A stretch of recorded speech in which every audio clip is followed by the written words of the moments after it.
Hi, இன்றைக்கி என்ன பார்க்க போகிறோம்னா சம் நியூ வேர்ட்ஸ். அதாவது பொதுவாக எல்லாத்தையுமே கலட்டு அப்படின்னு சொல்கிறதுக்கு ரிமூவ் அப்படிங்கிற வேர்டு யூஸ் பண்ணுவோம்.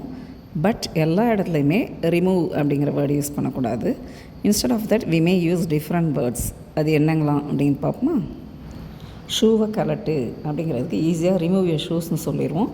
ஆக்சுவலாக டேக் ஆஃப் யுவர் ஷூஸ் அப்படின்னு தான் சொல்லணும். Take off your shoes.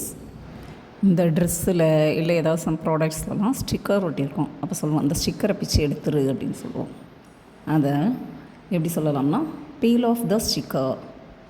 Remove the sticker கிடையாது, பீல் ஆஃப் த ஸ்டிக்கர். டேபிளில் இல்லை கபோர்டில் உள்ள ட்ராயரை கலட்டுறதுக்கு இங்கிலீஷில் எப்படி சொல்லலாம்னா pull out the drawer. Pull out the drawer. புக்கில் நோட்லலாம் பேப்பரை கிளி அப்படின்னு சொல்லுவோமா?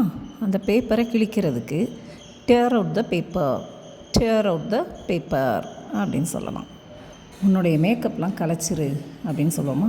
இதே இங்கிலீஷில் எப்படி சொல்லலாம்னா wipe off your makeup. Wipe off your makeup. சார்ஜரை ப்ளக் பாயிண்ட்லேருந்து கலட்டு அப்படின்னு சொல்கிறோமா? இதுக்கு அன்ப்ளக் த சார்ஜர். அன்ப்ளக் த சார்ஜர். பாட்டில் மூடிய கலட்டு. இதை எப்படி சொல்லலாம்? Open the bottle cap. Open the bottle cap. Okay viewers, ரிமூவ்ங்கிற வேர்டுக்கு பதிலாக என்னென்ன வேர்ட்ஸ்லாம் யூஸ் பண்ணலாங்கிறத பார்த்தோமா? You have to practise it in your daily life and speak English confidently.